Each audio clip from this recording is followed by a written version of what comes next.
안녕하십니까.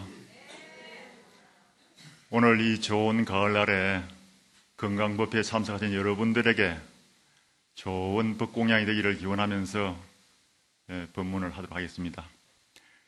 이 세상에는 8만 4천 가지 번뇌가 있다고 합니다. 또 108가지 번뇌가 있다 합니다. 그 근본 줄기는 탐내고 성내고 어리석은 탐진치 삼독에서 시작된 것입니다. 이 탐진치에서 아상이 생기고 인상, 중생상, 수여상이 생깁니다. 이것은 모두가 욕심과 집착에서 비롯된 것입니다. 우리가 기도할 때에 아득히 먼 옛날부터 지어온 크고 작은 많은 허물, 그거 모두 다 탐진치 삼독으로 몸과 입과 뜻을 따라 무명으로 지었기에 내 이제 비우고 말키며 참여합니다 그러잖아요. 반야지혜의 눈에는 큰 힘이 있습니다. 그래서 옛날부터 반야의 지혜의 눈에는 모든 번뇌를 초월할 수 있는 힘이 있다 해가지고 반야의 눈은 해안이라 하거든요. 해안관시 지옥공이라. 지혜의 눈으로 보고 반야의 눈으로 보면은 지옥은 본래 비었다, 없다, 이런 가르침이 있습니다. 반야지혜는 우리의 마음의 눈이고 또 마음의 등불이기도 합니다. 모든 무명을 없애는 힘이 담겨 있습니다. 그래서 금강경은 건강반야의 지혜로 8만 4천 가지가 넘실대고 있는 그 고대의 바다를 건너는 해탈의 가르침이 담겨 있습니다. 우리가 금강경을 처음에 공부할 때 금강경 제1 편에 보면은 기수급고동원이란 절 이름이 나옵니다. 우리나라 사람들은 기원정사라고 그 절을 그렇게 이름 붙여 부릅니다. 수다자 장자가 매부 수만아의 집을 방문했을 때에 그때 마침 부처님께서 그 수만아의 집에 공양을 초대받아 오셔가지고 법문을 하시게 됐는데 그 법문을 듣고 수다타 장자가 마음의 감동을 받아가지고 기원정사 절을 짓겠다고 원을 세우게 되었습니다. 그 부처님의 법문 내용 중에는 이런 내용이 담겨 있었습니다. 출가 수행자들에게 공양을 올리면 큰 공덕이 따르느니라. 보다 더 큰 공덕은 삼보에 기하는 것이니라. 보다 더 큰 공덕은 오계를 지키는 것이니라. 보다 더 큰 공덕은 자비심을 가지는 것이니라. 보다 더 큰 공덕은 삼보를 위한 사원을 짓는 것이니라. 이 세상에서 가장 큰 공덕은 마음을 챙겨서 삶의 덧없음에 통찰력을 키우는 것이니라 했습니다. 여러 가지 공덕이 있는데 그 중에서도 가장 큰 공덕은 마음을 챙겨서 삶의 덧없음에 통찰력을 키우는 것이라 했습니다. 이는 인생의 무상함을 깨닫고 허망한 상을 떠나 집착을 버리고 반야지혜의 완성을 이루는 공의 도리를 말씀한 것입니다. 부처님의 가르침은 마음을 깨달아 성불하는 것이고 우리 불자들의 원력은 원성불 도중생, 원컨대 성불을 이루어서 널리 중생을 구제하는 것, 그것이 우리 불자들의 원력입니다. 부처님의 개송에서 이런 구절이 있었습니다.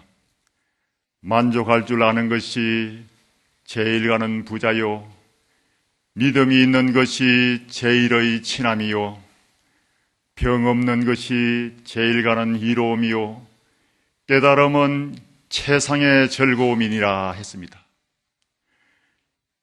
수야타 장자는 이 법문을 듣고 환희와 전율을 느꼈다고 합니다. 그래서 기원정사 절을 짓고자 원력을 세우고 부처님께 성낙을 받습니다. 부처님께서는 마을에서 그리 멀지도 않고 가깝지도 않은 곳에 터를 잡아 지으라고 허락을 해주십니다. 그리고 그 새로 지은 기원정사 절에 오셔가지고 부처님께서는 21년 동안 삶의 덧없음에 깊은 통찰력을 갖도록 공의 도리를 설하시면서 반야지혜를 위해 가지고 대반야 600부를 강설하셨는데 그 대표적인 경전이 반야심경이고 금강경입니다. 금강경은 대성경전으로서 최초로 인도의 모든 사상을 회통하여 모든 중생이 마음의 눈을 뜨도록 했고 해탈의 나침판을 보여주시고 그 길을 가르쳐 주신 것입니다. 3세 제불이 이 금강경에서 나왔고 안욕다라 삼약 삼보리법 위 없이 깨달음을 성취하는 그 법이 바로 이 금강경에서 나오셨습니다. 금강경은 무주상 보시를 늘 강조하고 있습니다. 묘행 무주문에 보면은 보살은 마땅히 머무는 바 없이 보시를 하라고 하셨습니다.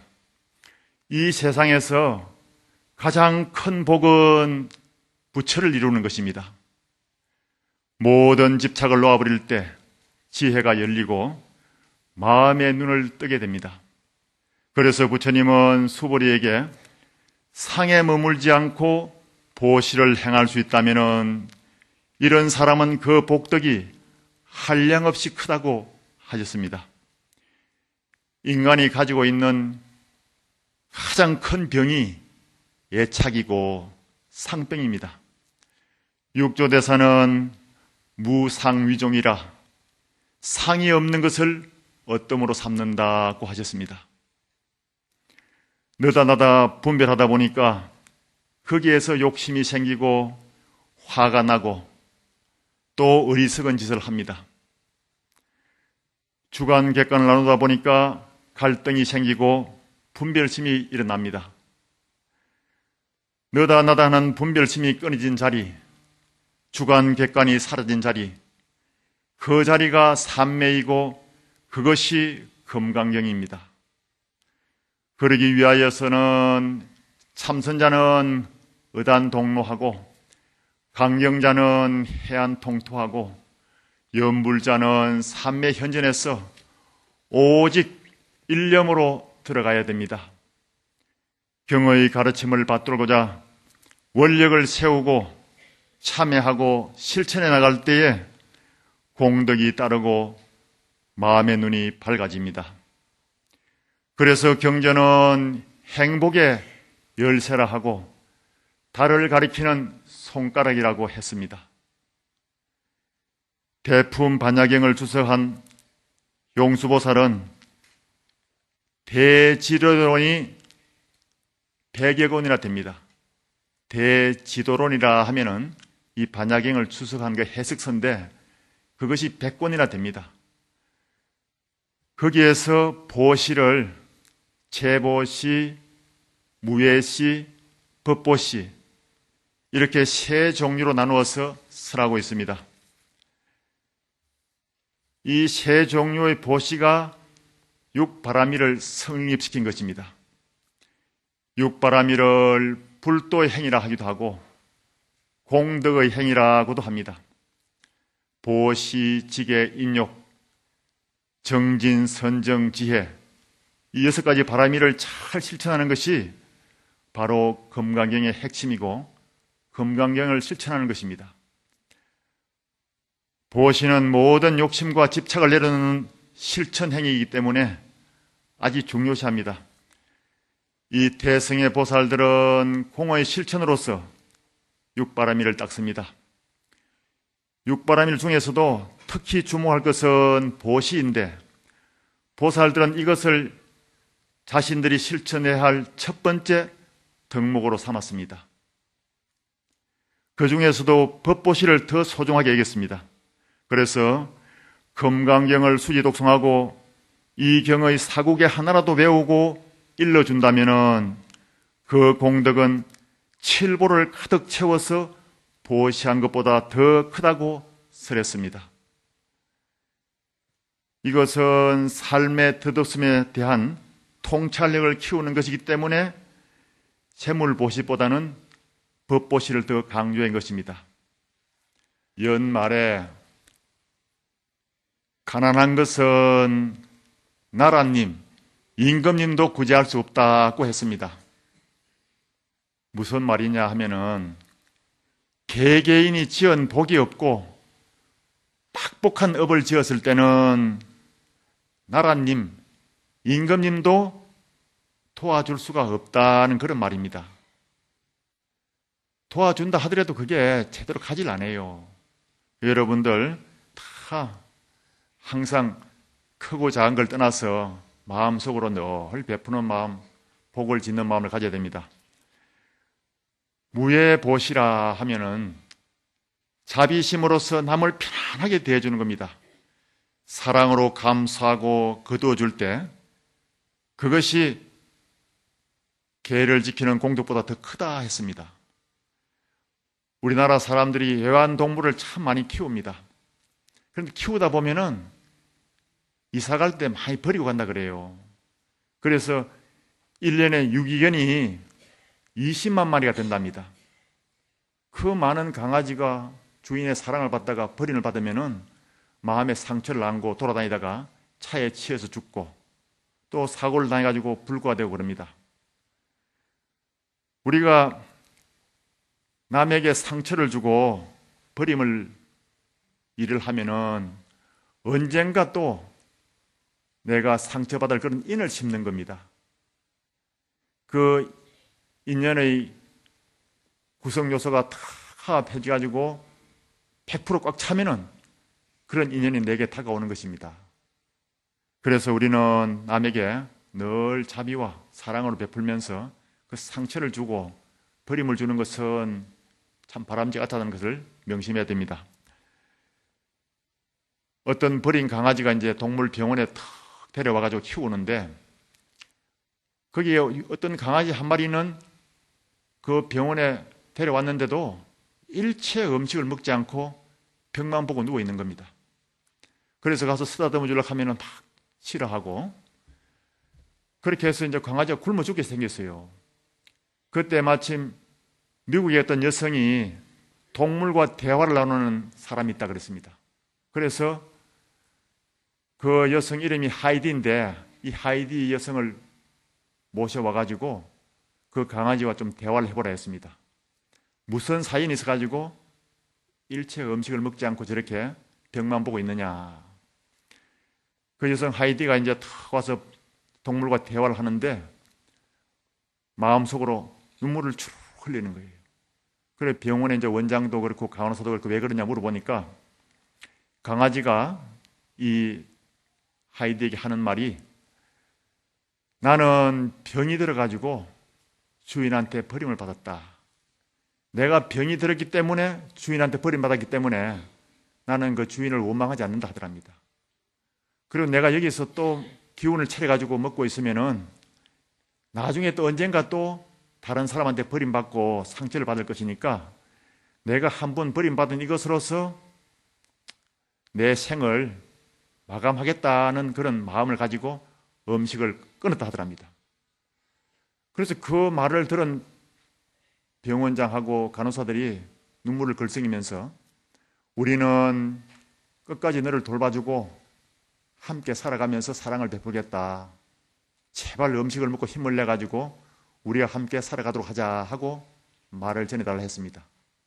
그래 그 메시지를 전해주니까 그 강아지 처음으로 고개를 돌려가지고 주위에 있는 사람을 이렇게 쭉 바라보고는 다시 벽을 보고 돌아앉았답니다. 그래서 병원 관계자들이 가가지고 쓰다듬고 그렇게 해도 아무런 반항을 하지 않았습니다.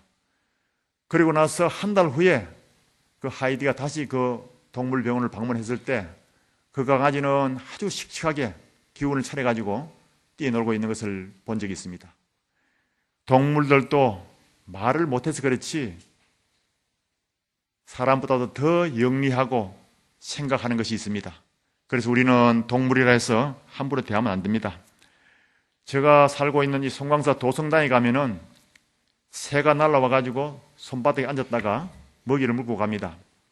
그래 방에 들어와 있으면은 방 안까지 날라와서 어깨에도 앉고 손바닥에 먹이를 물고 갑니다. 좀 추워져가지고 문을 닫아 놓으면은 못 들어오니까 주둥이로 가지고 문을 찢어가지고 문 구멍을 내고 날아 들어옵니다. 그래서는 이 먹이를 받아 물고는 그 구멍을 못 찾아가지고 방에 왔다 갔다 해서 문을 열어주면은 날아 나오고 합니다. 그러니까 새들이 자꾸 날아 들어오니까 그때마다 문을 찢으니까 백결 선생 누더기처럼 아주 문이 여기도 떼우고 저기도 떼워가지고 아주 참 땜방 한 것이 수두룩합니다. 그래서 이래서는 안 되겠다 싶어가지고 동그랗게 동그라미를 그리고 구멍을 내고는 거기다가 초록색 크레파스를 가지고 남대문을 그렸습니다. 이렇게. 그래가지고 이제 새가 들어올 수 있는 만큼 크기를 딱 만들어가지고 바깥에서도 초록칠을 하고 했는데, 그래 밖에 나가니까 새들이 나무까지 앉아 있길래 앞으로 너희들은 요 구멍으로만 들어가고 들락날락하고 절대 다른 구멍을 뚫지 말아라. 요것이 새 대문이다. 알아듣겠느냐? 하니까 멀뚱멀뚱 쳐다보고 있어요. 그래 방에 들어와 있으니까 신기하기도 골로 싹 날라 들어오는 거예요. 그리고는 손에 있는 먹이를 물고는 또 그 구멍으로 싹 날아나는 겁니다. 그 이후로부터 다른 데 문구멍을 뚫는 일이 없었습니다. 우리 주지스님도 오셔보시고 또 여러 스님이 오셔보시고 신도님도 와서 보고는 참 신기하다 그래요. 동물들도 우리와 마음이 나누어지고 그렇게 통해지는 겁니다. 송강사 선원에 가고 여러 스님들 처소에 가보면은 그 잠자리 채가 하나씩 다 있습니다.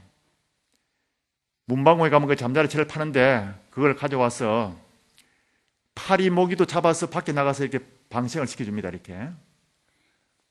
그러니까 마음이 얼마나 자비롭고 좋습니까? 우리가 마음이 자비로우면은 모든 자연과 만물과 소통하고 또 함께 공존하면서 살아가게 됩니다. 그것이 얼마나 마음속에 넉넉하고 평화롭습니까? 우리 불자님들은 그렇게 함께 마음을 나누고 사랑을 베풀어야 됩니다. 그것이 바로 무예시, 무예보시입니다. 법보시에 대해서 또 하나 말씀드리겠습니다. 법보시는 정진하면은 선정이 생기고 선정이 생기면 또 지혜가 나오는데 그 지혜로서 이제 법을 설해주고 사람들 근기 맞춰서 그렇게 또 보시를 하는 겁니다. 송광사는 청소년 수련대회도 매해마다 한 차례씩 있습니다. 청소년들이 절에 와가지고 3시에 일어나니까 강의 시간에 들어가 보면은 잠을 못 이겨가지고 아주 졸고 있는 사람이 태반입니다. 그러니까 그 사람들한테 강의를 할 마음이 나지 않지요. 그래서 청소년 수준에 맞는 그들의 정서에 맞는 법문을 해야겠다 싶어가지고 내가 아주 반야 개송을 하나 지었습니다. 그래서 그걸 불렀더니 아주 효과가 100%입니다. 다 잠을 깨고 좋아하고 저 뒤에는 그냥 서서 그냥 환희롭게 아주 눈이 생똥생똥 해가지고 듣고 있는 겁니다. 이 법문 듣고 여러분들이 기분이 좋으면은 여러분도 아주 신세대입니다. 아마 한 10년, 20년은 젊어질 거예요. 반야심경을 요약해서 이게 내가 이거 작사를 하고 곡을 만들었는데 사실 이 속에 금강경의 내용이 다 포함되어 있는 겁니다. 금강경을 실천하며 육바람의 공덕을 펼친 수많은 도인들이 계시는데 우리나라의 가장 대표적인 도인이 누구냐 하면은 원효대사를 들먹일 수 있습니다. 원효대사께서는 아지 법집을 버리고 아공, 법공, 구공을 낳던 위인이십니다. 그 당시에 그분은 99가지 되는 종류의 경전을 240권이나 되게 저수를 했습니다. 엄청난 분량의 그 모든 부처님의 사상을 그렇게 정리해서 저수를 했던 것입니다. 현재 남아있는 것이 20부의 23권이 지금도 남아있다 그럽니다. 그래서 일본과 중국에서는 한국의 위대한 불교의 성자는 원효대사와 보조국사님이다 그럽니다. 일본에 가면은 원효대사 그 성전을 지어놓고 우리가 저 삼승각에 독성님, 칠성님 모시듯이 그렇게 원효대사를 존경하고 있고, 또 중국에 갔더니 우리 여기 강주로 있던 지훈 스님이 중국에 여행을 갔더니 중국 본토의 강원에서 보조국사 스님의 진심직설 그 책을 가지고 교재로 삼아서 공부하고 있더라는 겁니다.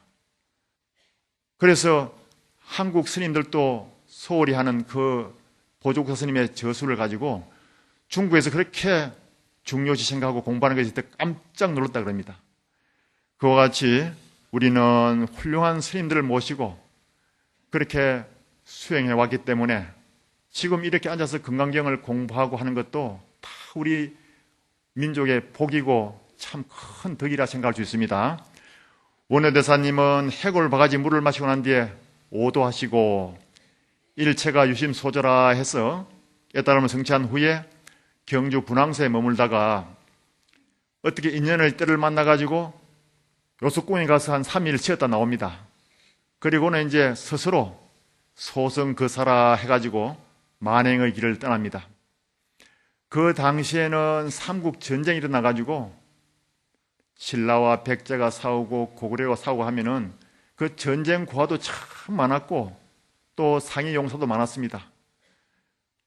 그 사람들이 오갈 데가 없으니까 집마다 다니면서 동량을 해서 먹고 사는데 동량을 안 주면 행패를 부리고 민폐를 끼쳤습니다. 그때에 원효대사는 그 다리 밑에 크게 운막을 지어가지고 그 거지 아이들을 다 수용하면서 보살펴 줍니다. 그래서 원효대사는 우리 한국의 아주 복지계의 선구자라고도 할 수 있습니다. 그렇게 같이 동고동락하면서 그 아이들에게 늘 법문을 합니다. 우리가 얻어먹고 이렇게 어렵게 사는 것은 나라를 원망할 일도 아니고 부모님을 원망할 일도 아니다. 내가 타고난 복이 부족해서 그런 줄을 알아야 하느니라 그랬습니다. 그런데 우리가 그냥 얻어먹으면서 민폐를 끼치고 그러면은 또 지은 복이 없으면은 다음 생에도 빈병거린을 면하지 못한다. 우리가 얻어먹더라도 복을 지으면서 얻어먹어야 된다. 노인네가 사는 집에는 나무 한 단을 해주고 가서 밥을 얻어먹고 저 우물이 멀리 떨어진 데는 가서 물을 한 점 질러다 주고 밥을 얻어먹도록 하여라. 그리고 동네에 가서는 골목길도 설어주고 또 어떤 집에 가서는 마당도 설어주고 그렇게 해서 밥을 얻어먹도록 해라. 그러면은 그 사람들도 고마운 마음으로 동량을 줄 것이다 그랬습니다. 그 다른 사람도 아니고 같이 더불어 함께 살면서 살펴주고 거두어주는 원효대사님이 그러니까 그 거지 아이들도 마음속에 감명을 받고 명심을 했습니다. 그래서 가서 이제 나무도 한단 해주고 물도 길러주고 참 마당도 설어주고 이렇게 밥을 얻어먹으니까 그 마을 사람들이 볼 때는 전에하고 뭐 달라졌거든요. 전에는 동량 안 주면 막 행패를 부리고 그랬는데 이제는 뭐 좋게 그렇게 사람이 달라지니까 너희들이 옛날하고 좀 달라진 것 같다. 어찌 그래 됐느냐 하니까 거지 아이들이 우리 사부님이 원효대사입니다. 원효대사님 말씀이 우리가 복이 없어서 이렇대요. 그래서 복을 짓고 얻어먹으라 해서 그래서 우리도 좀 좋은 일을 하려고 그럽니다. 그러더래요. 그래서 너무 신기해가지고 원효대사님이 무슨 법문을 하시는고 아이고 우리 머리가 나빠서 다 기억을 못해요. 여하튼 우리가 박복하다 그러니까 우리가 복을 좀 지어야 합니다. 그러면 다음에 올 때에 원효대사 하는 말씀을 한 가지씩 싹 들고 와서 일러주면은 그냥 우리가 밥도 주고 동량도 줄 테니까 그렇게 좀 해다오 했어요. 그래 아이들이 가서 이제 원효대사님한테 대사님 마을 사람들이 우리가 좋은 일을 하니까 신기해가지고 대사님한테 가서 좋은 말씀 한 가지 배워오면은 동량도 주고 밥도 준대요. 우리가 머리 나빠서 다 기억을 못하니까 쉽게 좀 가서 전달해 줄 수 있도록 그렇게 가르쳐 주세요. 그랬습니다. 그래서 원효대사님이 그 거지 아이들이 쉽게 전해줄 수 있도록 각설이 타령을 만들었던 것입니다. 깨달을 각자, 말씀 설자. 그래서 타령을 만들었던 거예요. 그래서 그렇게 해서 각설이를 노래를 불러가지고 가서 이제 각설이 타령을 하면은 동량도 주고 밥도 주고 그랬습니다. 우리 어릴 때도 보면은 각설이 타령을 한 걸 봤는데 동네 오면은 우리가 뒤에 쫄쫄 따라다니면서 그 공부를 했어요. 그런데 이제 시대에 따라 조금 차이 나는데 원효대사 그때 각설이 어떤 것이냐? 시구시구 들어간다. 저절 시구시구 들어간다. 작년에 왔던 각설이 죽지도 않고 또 왔네. 품바 잘 또 한다. 이러거든요. 품바가 뭐냐? 법화경, 화엄경에 있는 일품, 이품 그 품이에요. 그 품바가 들어가는 거예요. 이제 일품, 이품으로.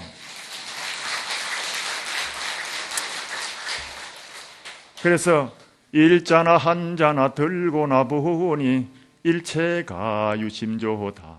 마음 먹기에 달렸다. 하고 있자나 한자나 들고 나보니 이방 저방 다 가봐도 서방 정토가 최고인데 죄 지은 사람은 못 간다 하니 어절 시구시구 잘 또 간다. 이랬대요.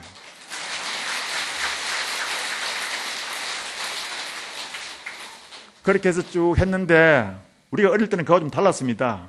6.25 전쟁이 끝나고 난 뒤라서 아마 따라다니면서 내가 그걸 그때 지금 이때 써먹으려고 그런지 그때 그걸 다 외우고 들어봤어요.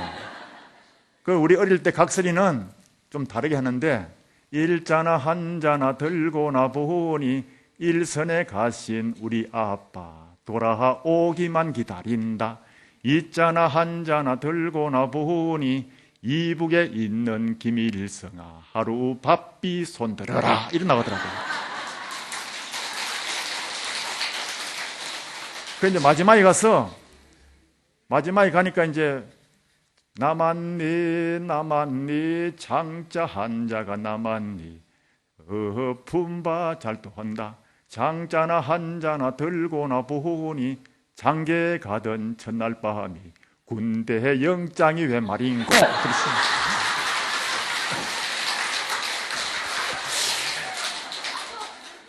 우리나라가 그렇게 암담하게 살아왔던 것을 이 각설이 타령 속에 다 들어있었습니다. 그렇게 해서 이제 공부를 가르쳐 주다가 원효대사가 어느 해는 간포 감언사, 지금은 감언사지만 남아있는데 거기 가서 이제 고향주를 한테 했습니다.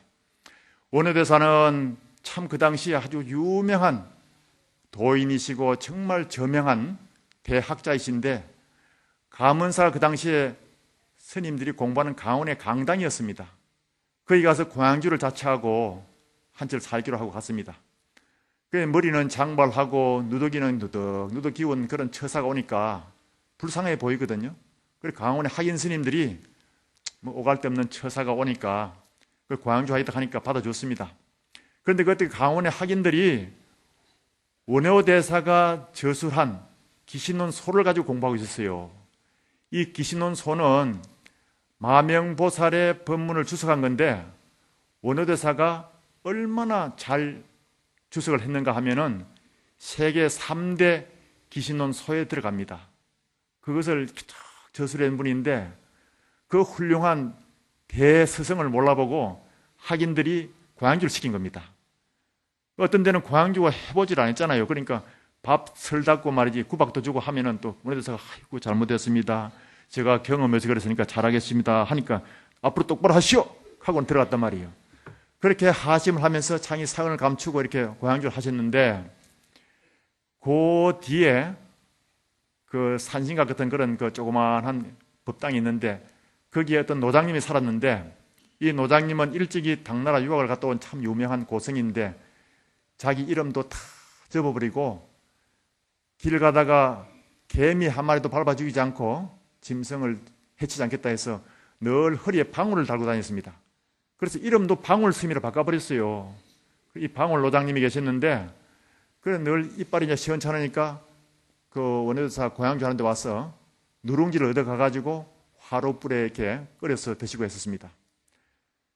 그래 그 노장님이 볼 때 저 고향주가 좀 신기하게 좀 남달라 보이거든요. 그래 오면 항상 정스럽게 누룽지를 준비했다 올려주고 하거든요. 그 하루는 노장님이 누룽지를 가져오지 않았습니다. 그리고 원효대사가 누룽지를 정성스럽게 끓여가지고 그 뒤에 산신각에 노스님한테 가서 찾아갔습니다. 그랬더니 노장님이 훤치 반기면서 돌아오라 합니다. 그래 들어가서 아유 스님 오늘 오시지 않아가지고 제가 누룽지를 끓여왔습니다. 그러니까 돌아오라 해서 들어갔는데 노스님이 가만히 보시더니 원효대사가 맞지 그러더랍니다. 그 원효대사가 간이 따끔한 거예요. 상이 없으면은 귀신도 몰라보고 신장도 몰라봐다 했는데 뒤에 있는 노스님이 알아보니까 아직도 내가 원효라는 티를 벗지 못하고 아직도 이 노스님한테 들키는 걸 보면은 아직도 내가 상이 남아있구나 하고는 부끄럽게 느꼈답니다. 그래 노스님한테 이제 참 좋은 말씀도 듣고 이렇게 이제 노스님한테 절대 비밀로 하라 했죠. 그 노스님도 다 안다고 그러면서 이제 이렇게 서로 이제 눈으로 윙크하면서 반갑게 인사하고 그랬습니다. 한절 살고 나올래 그러는데 저 인사를 하니까 강원의 학인 스님들이 그 불쌍한 처사가 간다 하니까 아 이제는 밥도 잘하니까 가지 말고 아 여기서 눌러 살지 뭘 갈락하느냐고 이제 우리가 뭐 야단 칠 일도 없는데 밥도 그만하면 됐어 하고 이제 있으라는 거예요. 아 그래도 오라는 데 없지만은 가볼 때는 많습니다 하고 떠나갔어요. 저 일주문 내려가는데 그 뒤에 있는 방울 스님이 쫓아 내려오는 거예요. 원효대사 하고 뛰어내려오니까 학인들이 뻘쭘하게 서고 보고 있거든요. 그래 뛰어내려가니까 원효대사 서가 있는데 책을 이렇게 보따리에 세 권 사가 가면서 이 책은 금강산매경인데 내가 중국에서 공부하다 가져온 것인데 참 나중에 아주 요긴하게 원효대사가 공부를 해서 보면은 참 좋을 것이라고 그래 전해주었습니다. 나는 이제 얼마 살지 못할 것 같으니까 이 귀한 책을 누굴 줄고 걱정을 했는데 대사한테 주니까 내가 이제 걱정을 놓았다 하면서 올라가시더랍니다. 그런데 학인들이 아니 노스님 조금 전에 뭐라 하셨습니까? 그러니까 아 자네들 원효대사가 지은 책을 보고 원효대사가 지어준 밥을 먹었으니까 성불은 따놓은 당상이네 그려 하고 올라갔답니다. 그때에 학인 스님들이 뒤통수가 뻐근하도록 깜짝 놀랐답니다. 그 고향주 불쌍한 처산으로 알았더니 그분이 원효대사라면은 정말 특강을 몇 분 들어봤더라면은 우리 소원을 풀었을 텐데 하면서 아쉬워했다는 그런 대목이 있습니다. 그래 그 뒤에 나와가지고 얼마간 세월이 지나서 중국 사신이 오면서 그 사신들이 가져온 그 기념 선물 속에 임금님에게 전해주는 선물 속에 금강산매경 상중하 세 권이 담겨 있었던 겁니다. 그때는 아직 신라에 금강산매경이 없어가지고 임금님이 그 고성들한테 이걸 좀 강의해달라 그러니까 아무도 그것을 자신 있게 강의하겠다는 사람이 없어가지고 난색을 표했습니다. 그래서 누구를 모셔다가 이 강의를 들을고 하고 고민하고 있는데 그때에 또 한 소식 한 도인이 계셨는데 회자거리 다니면서 술도 한잔 잡수면서 곡차를 한잔 하고 춤을 추고 다닌 사람이 있었는데 대한 하던 그 사람이 대한스님이요. 그래서 대한스님이 하는 말씀이 금강산매경은 이 해동 신라에서 원효대사밖에 강의할 사람이 없느니라 그랬습니다. 그래서 임금님이 원효대사를 수소문해서 찾아오느라 했습니다. 그래 모셔오라 하니까 그래서 사신이 이제 원효대사한테 왔어요. 왜 내한테 왔느냐? 아 우리 임금님이 금강산매경을 강설해달라고 부탁을 드립니다. 아 신라의 고성이 하도 많은데 왜 내한테 왔느냐? 그렇게 아무도 그 강설할 사람이 없어가지고 난색을 표하길래 대사님한테 왔습니다. 그랬어요. 그때 원효대사가 하신 유명한 말씀이 삼국유사에 적혀 있습니다. 삼국유사에 보면은 그때 원효대사는 하시는 말씀이 신라에서 백고자 고성법회할 때는 뭐 파괴성이라서 빼버렸는데 금강산매경을 아무도 강의 못하니까 초청을 했단 말입니다. 그러니까 100개의 석가래를 뽑을 때는 내가 뽑히지 않더니 1개의 대들보를 뽑을 때는 내가 뽑혔구나 했답니다.